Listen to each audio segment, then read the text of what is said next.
भारत इतना कमजोर है कि वो एक हफ्ते की वॉर की मार भी नहीं झेल सकता जिस वॉर का वो पार्ट भी नहीं है। याद है वो कतारों वाला वक्त? आज भी हम कतारों में ही खड़े हैं। हम तो लगता है पैदा ही इस देश में कतारों में खड़े होने के लिए होते हैं।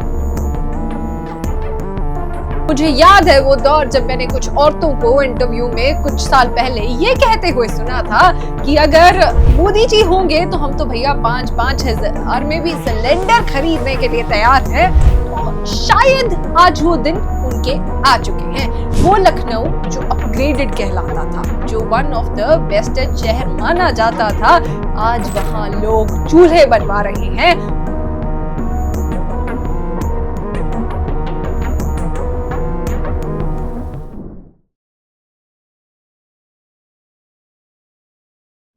वॉर की मार सिलेंडर पर हाहाकार, ये आज का हमारा स्लोगन भी है और आज की हमारी बात भी है। ये वो बात है जो आपकी जेबों पर असर डालती है, तो आप इसे चाहें भी तो नजरअंदाज नहीं कर सकते। मुझे याद है वो दौर जब मैंने कुछ औरतों को इंटरव्यू में कुछ साल पहले ये कहते हुए सुना था कि अगर मोदी जी होंगे तो हम तो भैया 5-5 हजार में भी सिलेंडर खरीदने के लिए तैयार हैं। तो शायद आज वो दिन उनके आ चुके हैं, लेकिन वो खरीद सकते होंगे भैया, लेकिन हम आम लोग, हम मध्यम वर्गीय लोग नहीं खरीद सकते। हमें तो सिलेंडर उसी प्राइस में चाहिए होगा, वो भी ऑलरेडी हमारी जेबों पर काफी भारी था, लेकिन अब ऐसा प्राइस लागू कर दिया गया है। लेकिन चलो, प्राइस तो इंसान फिर शायद बच्चों को स्कूल नहीं भेजेगा, फिर शायद कहीं और से कटौती कर लेगा, लेकिन प्राइस भर देगा इन सिलेंडरों का। लेकिन सिलेंडर मिलना भी तो चाहिए। अब आज एलपीजी गैस की भी कटौती हो चुकी है। हाँ, ये कहा गया है कि डोमेस्टिक 100% प्रोवाइड कराया जाए, लेकिन वही सरकार एक नीति भी लागू कर देती है कि आप 21 दिन से पहले नया सिलेंडर नहीं बुक कर सकते। तो ऐसे डबल स्टैंडर्ड्स इस सरकार में देखने को हमें मिल जाते हैं। याद है वो नोटबंदी का दौर, जब सारा देश कतारों में खड़ा कर दिया था? तब तो जेब में पड़े हुए नोट भारी लग रहे थे, लेकिन अब तो ऐसे लग रहा है जैसे ये नोट जो पड़े हैं ये जेब से कब उड़ जाएंगे, वो सिलेंडर खरीदने में आपको अंदेशा भी नहीं हो पाएगा। याद है वो कतारों वाला वक्त? आज भी हम कतारों में ही खड़े हैं। हम तो लगता है पैदा ही इस देश में कतारों में खड़े होने के लिए होते हैं।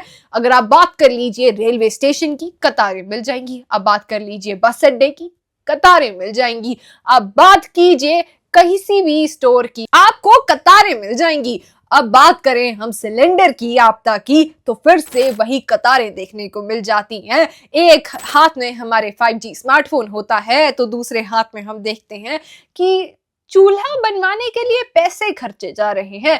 वो विकसित भारत, वो विश्वगुरु जो शायद दुनिया की 3rd लार्जेस्ट इकोनॉमी कहलाता था, लेकिन आज उस देश में ऐसी आपदा है कि हम एंशिएंट टाइम्स में वापस जाते जा रहे हैं। और अगर आपको लगता है कि ये बात सच नहीं है, तो देखिए ये लखनऊ की तस्वीरें।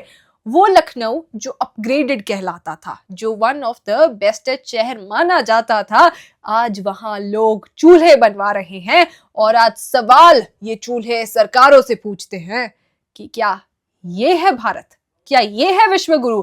क्या ये उन 140 करोड़ भारतीयों का एकजुट है? क्या ये उन 140 करोड़ भारतीयों के साथ इंसाफ तो नहीं कहलाता? जहां तक हमें समझ आता है वो हमारी ताकत होने चाहिए थे, लेकिन आज आपने उन्हें ये जता दिया कि भारत इतना कमजोर है कि वो एक हफ्ते की वॉर की मार भी नहीं झेल सकता जिस वॉर का वो पार्ट भी नहीं है। लेकिन पार्ट हम इनडायरेक्टली बन जाते हैं, क्योंकि स्ट्रेट ऑफ हॉर्मुज से सबसे बड़ा लॉस हमें भारत को होता है। कैसे? आप कहेंगे चाइना को होता है। मैडम, डाटा फैक्ट चेक कर लो।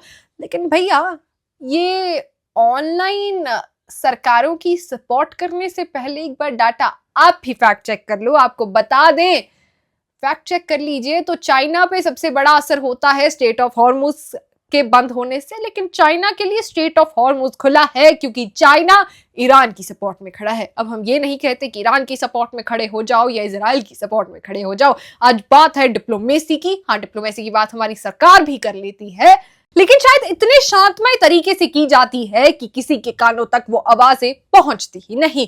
आज वक्त है हमारी सरकार हमारे लिए स्टैंड ले, इस बात पर स्टैंड ले और ये आकर सामने कहे।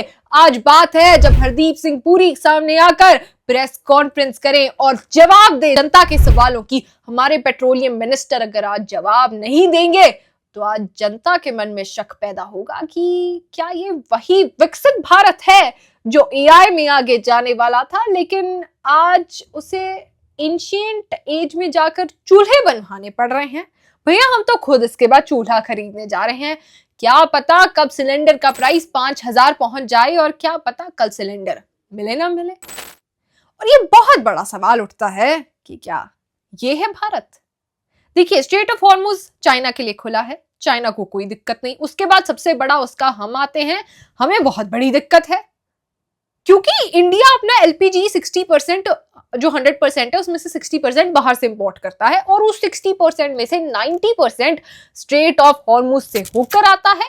और जब स्ट्रेट ऑफ हॉर्मुज बंद होगा तो आप अंदाजा लगा लीजिए कि स्कार्सिटी तो होगी, लेकिन जहां दावे किए जा रहे थे कि कभी नॉर्वे से तो कभी यूएस से आ तो रहा है भैया, लेकिन कहां आ रहा है?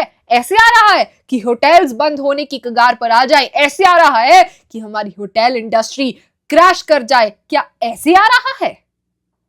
सवाल बहुत बड़ा है आज। ये इन क्रैश से सिर्फ उन मालिकों पर असर नहीं पड़ेगा बल्कि वहां के दिहाड़ीदारों पर, उनके जॉब जो वहां लोग करते हैं उन पर भी असर पड़ेगा और ऑलरेडी बहुत लोगों पर पड़ चुका है। जहां मार्बल्स पर रगड़ाई होती है उन जगह पर भी काम ठप होने शुरू हो चुके हैं और शायद यही है नया विकसित भारत जो वॉर की एक हफ्ते की मार भी ना झेल पाए।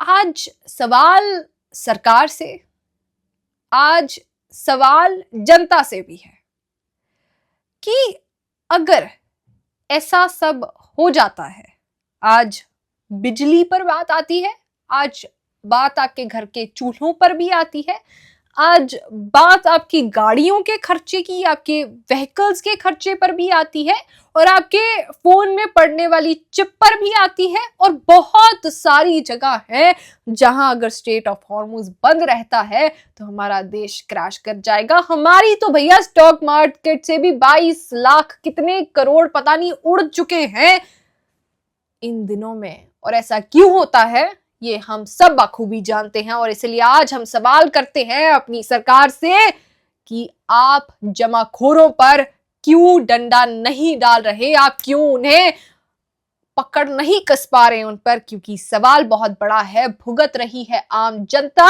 और I am definitely very sure कि इस जनता ने आपको सत्ता में इसलिए तो नहीं लाया था कि आप आकर राज करें और जनता कतारों में खड़ी रह जाए। नोट भैया देख लीजिए, आप एक बार हालात देख लीजिए, सरकार फैसला ले हम तो कतारों में, अपनी आम जिंदगी जिए हम तो कतारों में, दुनिया में तीसरी जगह पर वॉर हो जाए हम तो भी कतारों में।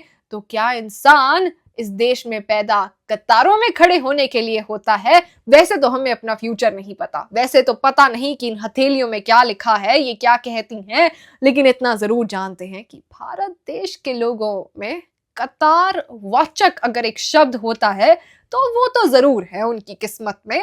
आप क्या सोचते हैं? और बिल्कुल आज बहुत दुख लगता है जब वो विकसित भारत जो एआई में आगे जाने की बातें कर रहा था कल तक, आज वो एलपीजी सिलेंडर का भी मोहताज हो गया है। आज लोग चूल्हों पर आ गए हैं। हम तो चूल्हा लेने जा रहे हैं, इसके बाद आप भी ले आइए, क्योंकि शायद ये सरकार प्रेस कॉन्फ्रेंस करके ना तो आपके सवालों के जवाब देगी और अगर आ भी गई तो पता नहीं एप्स्टीन फाइल्स पर सवाल होंगे हरदीप सिंह पुरी से या फिर सवाल होंगे इस एलपीजी स्कार्सिटी पर, इस पेट्रोलियम स्कार्सिटी पर।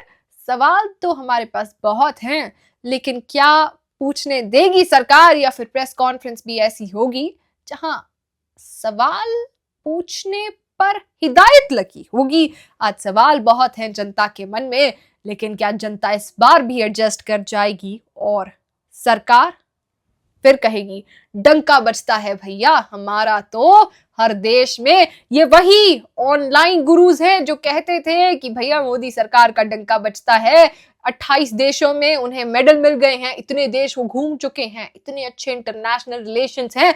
तो आज वो इंटरनेशनल रिलेशन कहाँ है? आज वो इंटरनेशनल रिलेशन क्यों हमें पेट्रोलियम, क्यों हमें एलपीजी गैस और ये सब मुहैया नहीं करवा पा रहे?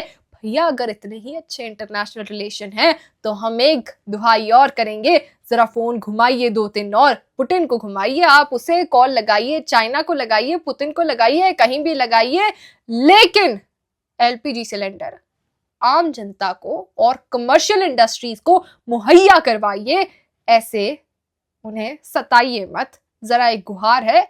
और वैसे तो हम एक्सपर्ट नहीं हैं इस चीज के कि हम आपको समझाएं, आप बहुत विद्वान हैं, लेकिन फिर भी सरकार के लिए एक सजेशन है, ये जमाखोरों पर एक बार डंडा कस लीजिए, क्योंकि अगर इस बार जमाखोरी हुई तो देश रिकवर करने में सालों लग जाएगा। वैसे आपको बता दें, अगर आज वॉर रुक भी जाए तो अगले 2-3 महीने आराम से लग जाएंगे रिकवर करने में। तो सोचिए, अगर ये वॉर 10 दिन भी और चल जाए या फिर लंबे समय तक टिक जाए, क्योंकि ईरान तो घुटने टेकेगा नहीं और ट्रंप की ईगो से ये करने नहीं देगी, और अगर बूट्स ऑन द ग्राउंड हो गया तो पता नहीं कौन सा कहर हमें देखने को मिलेगा। लेकिन आज हमें पता चलता है, जलता ईरान है या जलती गल्फ कंट्रीज है, लेकिन धुआं हमारी जेब तक, हमारी सांसों तक भी पहुंचता है। और आज सवाल सरकार से है कि अब सरकार क्या करेगी।